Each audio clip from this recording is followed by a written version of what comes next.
Hello दोस्तों, स्वागत है आपका हमारे चैनल में, जो एक एजुकेशनल चैनल है जिसमें आज हम पढ़ेंगे जाके क्लास 10th का, वो भी रसायन विज्ञान का लेसन नंबर 5 है। क्या है वो? तत्वों का आवर्त वर्गीकरण। ठीक है ना, जिसमें हम पढ़ेंगे जाके तत्वों को हम रख रखाव आवर्त सारणी में हम कैसे करते हैं, और रखेंगे जाके, पढ़ेंगे और समझेंगे जाके। ठीक है ना, तो पहले थोड़ी बहुत जानकारी कर। हमारे आसपास के पदार्थ तत्व मिश्रण और यौगिक के रूप में उपस्थित रहते हैं। जो पदार्थ हैं वो किस किस रूप में उपस्थित रहते हैं? मिश्रण और यौगिक के रूप में उपस्थित रहते हैं। अब यहाँ पे तत्व क्या है? ऐसे पदार्थ जो एक ही प्रकार के अणुओं से मिलकर बने होते हैं, उन्हें हम क्या कहते हैं? तत्व कहते हैं। जैसे सोडियम, सोना है हमारा, मैग्नीशियम है, आयरन है, ये सब हमारे क्या हैं? तत्व हैं। क्या हैं ये? हमारे तत्व हैं। अब अभी तक हमारे कितने तत्व खोजे जा चुके हैं? 118 तत्व हैं, वो खोज लिए गए हैं अभी तक। ठीक है ना, तो अब हम क्योंकि 118 तत्व हैं, इनको पढ़ने के लिए, इनको याद रखने के लिए बहुत सारी समस्याएं आई। तो इन चीज़ों को और उनके गुणों को भी हम नहीं समझ पा रहे थे जाके। तो क्या हुआ जाके, कुछ फिर वैज्ञानिकों ने अपनी इनको समझने के लिए कोशिश की और उनको पढ़ने के लिए, अपनी सुविधाजनक बनाने के लिए इनके तत्वों को वो व्यवस्थित क्रम में लगाया जाके। ठीक, अब है वर्गीकरण की क्यों आवश्यकता पड़ी है जाके। देखो, तत्वों को सुव्यवस्थित ढंग से पढ़ने के लिए, उनके अध्ययन को आसान बनाने हेतु उनको वर्गीकरण की आवश्यकता पड़ी है। और एक बात समझे, जैसे अगर कोई भी चीज़ अस्त व्यस्त है तो उसको हम रख रखाव आसानी से नहीं रख पाते, उसे याद भी नहीं रख पाएंगे जाके। अगर वही चीज़ सीरियल से हो जाए जाके तो हम अपने याद कर लेंगे जाके। ठीक, जिससे कि हमें कोई भी समस्या नहीं आएगी जाके। तो पहले थे वैज्ञानिक, थे डोवे राइनर। तो उन्होंने क्या किया कि जो तत्व हैं उनको परमाणु भार के अनुसार रखा जाके। ठीक, और उन्होंने कहा यदि हम यदि 3 तत्व लें तो 3 तत्व को क्या करें जाके, वो पहला और तीसरा जोड़ दें। कौन सा? पहला और तीसरा। तो मध्य वाला जो तत्व है उसका परमाणु भार कैसा होगा जाके? माध्य होगा जाके, उसके बीच का निकलेगा जाके, लगभग उन्होंने इस बात को कहा है। तो पढ़ते हैं इसको, इनके डोवे राइनर के त्रिक। ठीक, जब तत्वों को उनके बढ़ते हुए क्रम में, कैसे क्रम में? बढ़ते हुए परमाणु भार के क्रमानुसार क्रमवार लगाया जाए तो 3 तत्वों के समूह प्राप्त होते हैं, जिन्हें हम त्रिक कहते हैं। ठीक, क्लियर हुआ? आगे है, त्रिक के मध्य तत्व का परमाणु भार अन्य तत्वों के परमाणु भार का माध्य होता है। कहना, इन्होंने भी यही कहा जाके यदि हम उनको परमाणु भार के क्रम के अनुसार लगाएं तो पहले, और उन्होंने कहा था कि यदि हम किसी भी उनके क्रम को लगाएं तो वो उनके परमाणु भार के क्रम के अनुसार लगाया जाए, तो उनका जो रेशियो है, जो उनका मिडिल तत्व है जाके, तो पहले और तीसरे तत्व के परमाणु भार के क्रम का माध्य होगा जाके। यदि हम उन दोनों को जोड़ लेंगे जाके तो वो लगभग उसके आधा होता है। जैसे कि हम इसको समझना चाहें जाके, तो अगर हम इन दोनों को जोड़ें जाके तो लगभग हमारा स्ट्रोंथियम का जो परमाणु भार है वो उसके लगभग निकलेगा जाके। ठीक, ये और इसकी सीमाएं थी, ये केवल 3 तक ही ज्ञात कर सकते थे जाके। जैसे कि इन्होंने ये दिए हैं, पहले है लिथियम, कैल्शियम और क्लोरीन। ठीक, फिर है जाके सोडियम, स्ट्रोंथियम और बेरियम। ठीक, क्लियर हुआ? आगे देखते हैं जाके। फिर आगे अगले वैज्ञानिक आए, न्यूलैंड्स। ठीक, इन्होंने भी कुछ कहा जाके, इन्होंने कहा है जाके यदि हम परमाणु तत्वों को परमाणु भार के क्रम को बढ़ते हुए क्रम में रखें तो प्रत्येक 8वां तत्व पहले तत्व के समान होता है। ठीक, उन्होंने ये कहा जाके, यानी जो 8वां तत्व है, और अगर हम जैसे पहले से लेके 8वां, तो 9वां और पहले के जो गुण धर्म होंगे जाके वो कैसे होंगे जाके, इक्वल होंगे जाके। अब इनको हम आगे पढ़ते हैं जाके। इसकी तुलना संगीत के अष्टक से की गई है, इसलिए इसे अष्टक नियम भी कहा जाता है जाके। लिथियम एवं सोडियम धातु के गुण समान हैं, इन्होंने कहा है इसमें। ठीक है ना, जैसे कि सारे गामा पादा नीसा, इस तरह से ये हमारे किसके हैं, ये संगीत के स्वर हैं। जब संगीत के स्वर हैं जाके, तो इसी को इन्होंने कहा पहला तत्व और इसके दोनों तत्वों के गुण कैसे होंगे जाके, समान होंगे। अब इसकी सीमाएं क्या हैं जाके, सीमाएं मतलब इसके दोष भी हैं कुछ। यह केवल कैल्शियम धातु हल्के तत्वों तक लागू होता है। जो हल्के तत्व हैं जिनका परमाणु भार कम है, वहाँ तक इनको लागू होता है। जो बड़े परमाणु भार के, वहाँ पर लागू नहीं होता है जाके। ठीक, नंबर 2 है, नए तत्वों के गुण इस सारणी से मेल नहीं खाते। जो नए तत्व खोजे जाते थे तो वो इस सारणी से मेल नहीं खाते थे, क्योंकि उनके गुण धर्म कुछ अलग ही होते थे। अगला है, सारणी में तत्वों को सम्मिलित करने के लिए न केवल 2 तत्वों को एक साथ रख दिया, बल्कि असमान तत्वों उनके गुणों में कोई समान नहीं थी, तब भी वो एक ही साथ रख दिए गए। ठीक, जैसे कि कोबाल्ट और निकल, ये दोनों अलग अलग तत्व हैं और इनको हम एक ही साथ रख दिए, और इसी प्रकार ये दोनों तत्व हैं। ठीक, अब आए थोड़े हमारे आधुनिक सारणी के जन्मदाता। ठीक, मेंडलीव। कौन आए, मेंडलीव। इन्होंने तत्वों को उनके भौतिक रासायनिक गुणों के आधार पर उन्होंने किया जाके, और उन्होंने इस सारणी को रासायनिक गुणों के आधार पर रखा जाके। किस पे, रासायनिक गुणों के आधार पर रखा है। इन्होंने आवर्त सारणी बनाई। इन्होंने क्या बनाई जाके, एक आवर्त सारणी बनाई जिसमें 8 ऊर्ध्वाधर स्तंभ होते थे जिन्हें हम समूह कहते हैं। ठीक, और 7 क्षैतिज पंक्तियां होती हैं जिन्हें हम आवर्त कहते हैं। जैसे ऐसी टेबल बनती है इसमें। ठीक, ये हमारे क्या है, ऊर्ध्वाधर समूह है। ये कितनी, इनकी संख्या कितनी है, 8 है। ये नीचे वाली ऐसी जो पंक्ति लाइन होती हैं उन्हें हम क्या कहते हैं जाके, क्या कहते हैं, आवर्त कहते हैं। ठीक, आवर्त सारणी की उपलब्धियां सुन लें। क्या सुन लें, आवर्त सारणी की उपलब्धियां। ठीक, क्लियर है। देखो एक एक करके गिनते हैं। नंबर 1 समझे, अज्ञात तत्वों के लिए रिक्त स्थान छोड़े गए। पहले स्कैंडियम, गैलियम और जर्मेनियम, इनके लिए स्थान छोड़े गए थे। जब इनकी खोज होगी तो इनको वहां पर रख दिया गया। ठीक, समान गुणधर्म वाले तत्वों को एक साथ स्थान मिला। जैसे जो फर्स्ट समूह के तत्व हैं, ऊर्ध्वाधर के हैं, और वो फर्स्ट समूह में रखे तो उनके गुण धर्म हैं वो समान है।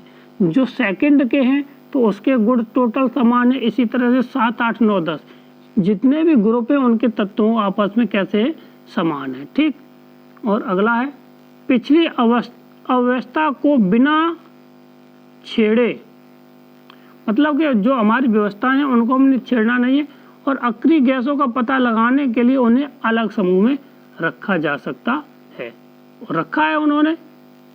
ठीक, और अगला है, इसकी सीमाएं भी हैं कुछ, मतलब कि इसकी लिमिटेशन है, ये दोष हैं उसके।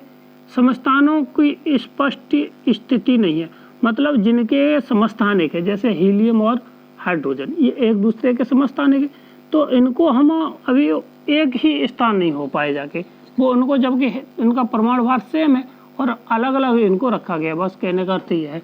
ठीक, हाइड्रोजन का स्थान का अभी निश्चित ना होना, कुछ तत्वों का परमाणु द्रव्यमान के अनुसार अनुचित क्रम, कुछ तत्व हैं मगर उनका क्या है, कुछ वो आगे रख दिया और कुछ बाद में रख दिया, उनका अभी क्रम ठीक से नहीं रखा। ठीक, आगे है, ये है हमारी सारणी। इसको हम थोड़ा डिटेल में बताएंगे जाके जब हम इसको इस पर एक स्पेशल वीडियो बनाएंगे जाके, जिसमें हम पूरे डिटेल से पढ़ेंगे जाके कौन तत्व क्या है। फिर भी हम इसमें एक बार देख लेते हैं, ठीक है। ये हमारे क्या है, स्तंभ है। इनको हम क्या कहते हैं कि आवर्त कहते हैं। ये जो क्षैतिज पंक्तियां हैं ये हमारी 7 हैं, इनको हम क्या कहते हैं जाके, तो क्या कहते हैं, आवर्त। और ये खड़े खड़े लाइन 1 2 3 4 5, ठीक, ये हमारे क्या है, समूह है। क्या है, समूह है, ठीक। अब पढ़ते हैं इसके दोषों के बारे में। आवर्त सारणी के दोष क्या क्या हैं और उन्हें कैसे दूर किया गया, ठीक है ना। तो आधुनिक दोष इसके क्या क्या है वो देखते हैं। आवर्त सारणी द्वारा दूर हो गए ये दोष। कैसे हुए जाके, समस्थानों की स्थिति स्पष्ट हो गई जाके, समान परमाणु संख्या वाले तत्व एक स्थान पर समूह में रखा गया है, ठीक है। कोबाल्ट जिसकी परमाणु संख्या 27 है, वह है निकिल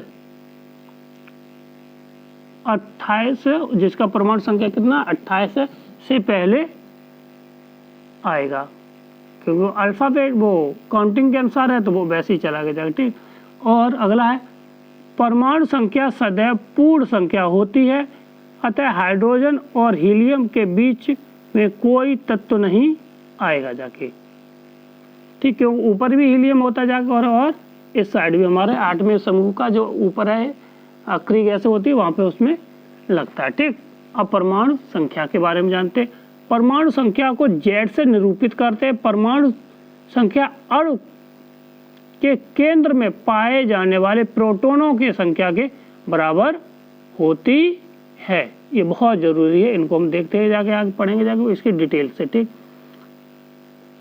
आधुनिक आवर्त सारणी में 18 ऊर्ध्वाधर स्तंभ में जिन्हें समूह कहते हैं और 7 क्षैतिज पंक्तियां जिन्हें आवर्त कहते हैं। और किसी भी आवर्त में पाए जाने वाले सभी कोषों की संख्या समान होती है। ये नहीं कि कोई किसी में कम कोष है और किसी में ज़्यादा, सब में बराबर कोष हैं। क्लियर है। उदाहरण के लिए समझना चाहें कि लिथियम है 1 2 और बेरियम 2 2, और इसका मतलब कि इसमें जो पाए जाने इलेक्ट्रॉनों का जो विन्यास है और जिसमें इलेक्ट्रॉन होते हैं उनकी संख्या कैसी होती है, समान होती है, ठीक। आगे है, एक समूह के सभी तत्वों में संयोजी इलेक्ट्रॉनों की संख्या कैसी होती है, समान होती है, बराबर होती है जाके, चाहे कोई भी हो। जैसे कि इसमें क्या है, पहले समूह में देखो हीलियम है, वो हाइड्रोजन है, लिथियम और नाइट्रोजन। इसमें देखा जाए तो इसमें संयोजी इलेक्ट्रॉन है, जो मतलब कि लास्ट और जो एक लास्ट वाला तत्व है, लास्ट वाला इलेक्ट्रॉन है वो कैसा है, सेम सेम। यहाँ पे भी 1 है, यहाँ पे भी 1 है और यहाँ पे भी। तो ये संयोजी इलेक्ट्रॉन होते हैं, इनका ही हम आदान प्रदान करके इन पे इन्हीं पर बैलेंसी आती है, ठीक। और इसमें भी हमारा कितना है, 1 है, ठीक। और सभी तत्वों में संयोजी इलेक्ट्रॉनों की संख्या समान होती है जाके, तो इसमें समान है, 1 है, ठीक। समूह में नीचे से कहाँ पर, नीचे जाने पर, मतलब कि ऊपर से नीचे जाने पर किसकी कोषों की संख्या बढ़ती चली जाती है, SPDF ऐसे बढ़ती चली जाती है, ठीक। आगे, किसी विशेष आवर्त में पाए जाने वाले तत्व की संख्या इस बात पर निर्भर करती है कि किस इलेक्ट्रॉन विभिन्न कोषों में भरे जाते हैं। इसमें भी ये विशेष बात होती है जाके, ठीक है। अगला है, विभिन्न कोषों में पाए जाने वाले इलेक्ट्रॉनों की संख्या का आधार आवर्त में तत्वों की संख्या बता सकते हैं।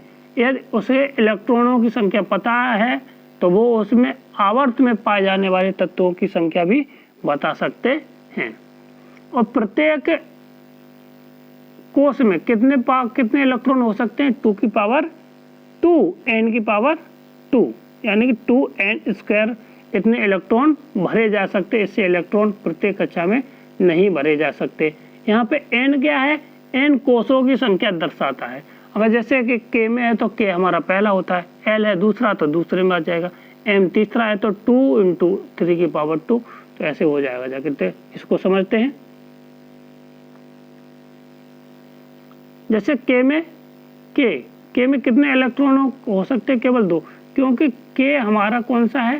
पहला कोष है। तो पहले कोष का मतलब हुआ जाके 2 × n²। अब n की जगह पे हम n लगा दे तो ये इतना हो जाएगा जाके × 2, कितना हो जाएगा जाके ये × 2, तो 2 × 1 तो इक्वल टू कितना आ जाएगा जाके हमारा 2 आ जाएगा जाके।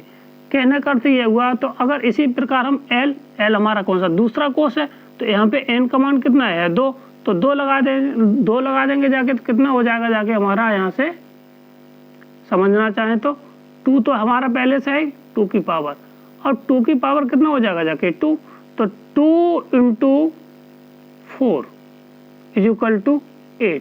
कहने का अर्थ ये हुआ कि दूसरी कोष में कितने होंगे जाके?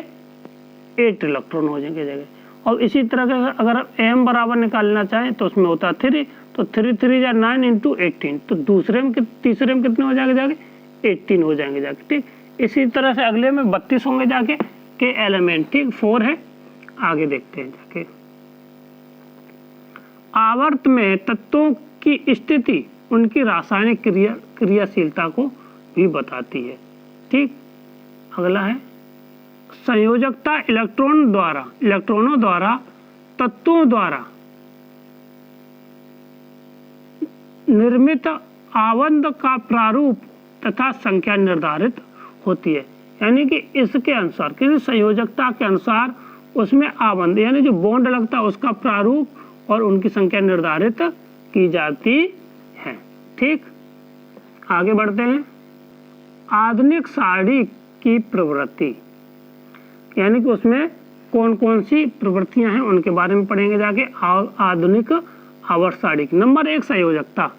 परमाणु के बाहरी कोश में उपस्थित इलेक्ट्रॉनों की संख्या कहलाती है क्या? संयोजकता। कोई भी तत्व का अगर हम इलेक्ट्रॉनिक विन्यास करें तो उसमें जो बाहरी कोश है उसमें पाए जाने वाले इलेक्ट्रॉनों की संख्या क्या कहलाती है जाके? हमारी संयोजकता कहलाती है जाके। ठीक है, अब जैसे समझ लीजिए क्या है हमारा तीसरा आवर्त है। तीसरा आवर्त में संयोजकता जानते हैं जाके, तो कितना है? Na, यानी कि सोडियम का हो जाएगा जाके हमारा कितना होता है इलेक्ट्रॉनिक विन्यास? Na11। कितना हो जाएगा जाके? Na का मतलब Na कितना सोडियम का? अब देखो कर पढ़ते भी हैं। ठीक, संयोजकता ऊपर से नीचे जाने के पर समान रहती है जाके। जैसे हम ऊपर से नीचे की ओर जाएं तो इसमें संयोजकता में कोई भी अंतर नहीं पड़ता है, परंतु दाएं से बाएं जाने पर यह संख्या 1 से 4 तक बढ़ती है, फिर इसके बाद यह 0 तक घटती चली जाती है। देखो क्या है, यहाँ पे सोडियम है, फिर मैग्नीशियम है, तो इसमें सोडियम का इलेक्ट्रॉनिक विन्यास हमारा 11 का अगर हम क्या करें इलेक्ट्रॉनिक विन्यास करें तो 2 8 10 और यहाँ पे 1, ये इसका इलेक्ट्रॉन विन्यास हो जाएगा जाके। तो ये जो लास्ट वाला जो सेल का इलेक्ट्रॉन है वो हमारी क्या कहलाएगी जाके? इसकी संयोजकता कहलाती है। ठीक, तो इसी तरह मैग्नीशियम 12 का करेंगे जाके तो लास्ट के सेल में 2 इलेक्ट्रॉन आएंगे जाके, तो उसकी 2 हो जाएगी जाके। ठीक, तो लास्ट है सिलिकॉन को करेंगे जाके तो उसमें 4 बचेंगे जाके, तो वो 4 अब घट करके वो हमारे यहाँ तक आ जाएंगे जाके। ठीक, अब पढ़ते परमाणु साइज या परमाणु आकार। ठीक है, परमाणु साइज से परमाणु की त्रिज्या का पता चलता है जाके, परमाणु कितना बड़ा है और कितना छोटा है। ठीक, एक परमाणु के केंद्र से बाह्यतम कोश की दूरी उसका परमाणु साइज कहलाती है। जैसे कि ये केंद्र है और केंद्र से बाहर ब्लास्ट वाला जो कोश है उसके जो बीच की दूरी होती है वो क्या कहलाती है? उसका आकार को बनाने के रूप में काम करता जाके। ठीक है, जिसको हम रेडियस भी कह सकते। आवर्त में दाएं से बाएं जाने पर किधर? दाएं से बाएं जाने पर परमाणु साइज या त्रिज्या घटती है, क्योंकि नाभिकीय आवेश में क्रमिक में वृद्धि होने लगती है। चलो इसको हम थोड़ा बढ़ते हैं, इसको डिटेल से पढ़ते हैं जाके। जैसे थर्ड आवर्त में Na की कितनी है, 186 है। इसी तरह से ये मैग्नीशियम की त्रिज्या कितनी, 160 है। एल्युमिनियम की 143 है, सिलिकॉन की 118 है, फास्फेट की ये है। इसी तरह सल्फर की 104 है, कैल्शियम की 99। इस तरह से ये घटती चली जाती है, कैसे, दाएं से बाएं जाने पर। ठीक है, आगे है। और यही चीज़ क्या होती जाके, यदि हम ऊपर से नीचे की तरफ जाएं, इसे ऊपर से नीचे की तरफ जाए तो ये हमारी बढ़ेगी जाके। जैसे कि लिथियम है, सोडियम है, पोटेशियम है और बाकी के ये तत्व है। ठीक, इनको अगर हम ऊपर से नीचे जाते हैं तो इनके कैसी है, त्रिज्या है वो आपस में बढ़ती चली जाती है। क्योंकि ऐसा क्यों होता है, क्योंकि नए कोषों की संख्या बढ़ती है और जिससे कि नाभिक और बाह्य कोष की दूरी भी बढ़ने लगती है। क्लियर हुआ। अब है धात्विक गुण। क्या है, धात्विक गुण। आवर्त सारणी में अब पढ़ेंगे जाके धात्विक गुण का। धात्विक गुण का अर्थ है किसी तत्व के परमाणु द्वारा इलेक्ट्रॉन त्यागने की क्षमता। क्या कहलाती है, वो धात्विक गुण कहलाती है। ठीक है, किसी आवर्त में दाएं से तरफ, ठीक है ना, दाएं तरफ सब क्या है, धातु है। आवर्त में बाएं तरफ जितनी भी है सारी बाएं तरफ रखी गई हैं। ठीक है ना, पहले वाले में। अगला है आवर्त में बाएं से दाएं, क्या है, बाएं से दाएं जाने पर धात्विक गुण कम हो जाता है, क्योंकि इलेक्ट्रॉनों पर नाभिकीय आवेश बढ़ता है, इलेक्ट्रॉन त्यागने की प्रवृत्ति घटती है। ये हमारा क्या हो जाएगा जाके, इसको समझे कि कैसे दाएं से बाएं जाने पर धात्विक गुण कम होता है, क्योंकि इलेक्ट्रॉनों पर नाभिकीय आवेश बढ़ने लगता है, जिसके कारण इलेक्ट्रॉन त्यागने की प्रवृत्ति क्या होता है जाके, घट जाती है। क्योंकि कोई भी चीज मजबूत हो जाएगी जाके, वो कहीं भाई हम क्यों अपना त्यागे, तो वो इसलिए नहीं त्यागते हैं। ठीक, धातु इलेक्ट्रॉन खोते हैं और धनात्मक आयन बनाते हैं। जब हमारा क्या है, धातु इलेक्ट्रॉन क्या है, कम होने लगता है जाके, उस पर जो आवेश है वो कम होने लगता है जाके, इलेक्ट्रॉन खोना स्टार्ट हो जाता है जाके, तो वो धनात्मक आयन बनाते हैं जाके। अतः धातु वैद्युत धनात्मक तत्व कहलाते हैं जाके। क्लियर है। आगे समूह में ऊपर से नीचे जाने पर धात्विक गुण बढ़ता है। कैसा है, धात्विक गुण बढ़ता है कब, जब वो कोई वस्तु को हम ऊपर से नीचे की ओर उसको हम गणना करते हैं। ठीक है ना, क्योंकि संयोजकता इलेक्ट्रॉनों पर नाभिकीय आवेश घटता है और बाहरी और क्या होता है, इलेक्ट्रॉन सुगमता से निकल जाते हैं। इसके कारण वो है। अब पढ़ेंगे जाके अधात्विक गुण। अधात्विक गुण का मतलब हुआ अधातुएं वैद्युत की ऋणात्मकता होती, ये इलेक्ट्रॉन को ग्रहण करती। कैसे करती, ये इलेक्ट्रॉन को ग्रहण करती। ये कब, बाईं ओर रखी जाती। कब, आवर्त सारणी में हमेशा बाईं तरफ रखी जाती, सीधे हाथ की तरफ रखी गई हैं। ठीक है ना। और धात्विक गुण, धातुएं हमेशा दाईं तरफ रखी जाती हैं। अब है आवर्त में बाएं से दाएं जाने पर धात्विक गुण, अधात्विक गुण बढ़ता है, क्योंकि अप्रभावी नाभिकीय आवेश बढ़ने के कारण इलेक्ट्रॉन ग्रहण करने की प्रवृत्ति बढ़ने लगती है। ठीक, समूह में ऊपर से नीचे जाने पर अधात्विक गुण कम होता है। ठीक, और क्योंकि इसमें प्रभावी नाभिकीय आवेश कम हो जाता है, जिससे इलेक्ट्रॉन अपनाने की क्षमता कैसी हो जाती जाके, कम होती है। ठीक, आवर्त सारणी के मध्य में अधातुएं और अर्धधातुएं पाई जाती हैं। ये कुछ गुण धातुओं तथा अधातुओं के गुण भी इसमें दर्शाए जाते हैं या दर्शाते भी हैं ये। ठीक, धातु ऑक्साइड क्षारीय प्रवृत्ति के होते हैं, जबकि अधातु ऑक्साइड अम्लीय प्रवृत्ति के होते हैं। ये चीज विशेष ध्यान रखने वाली बात है, याद रखेंगे जाके। ये सारे गुण धर्म हैं जाके, तो इनको एक एक करके रखना है जाके, याद रखना है। क्लास 10th का लेसन नंबर 5 जो एग्जाम के लिए बहुत ही ज़्यादा महत्वपूर्ण है, और अपने दोस्तों को ज़्यादा से ज़्यादा शेयर करें, लाइक करें। थैंक यू, धन्यवाद।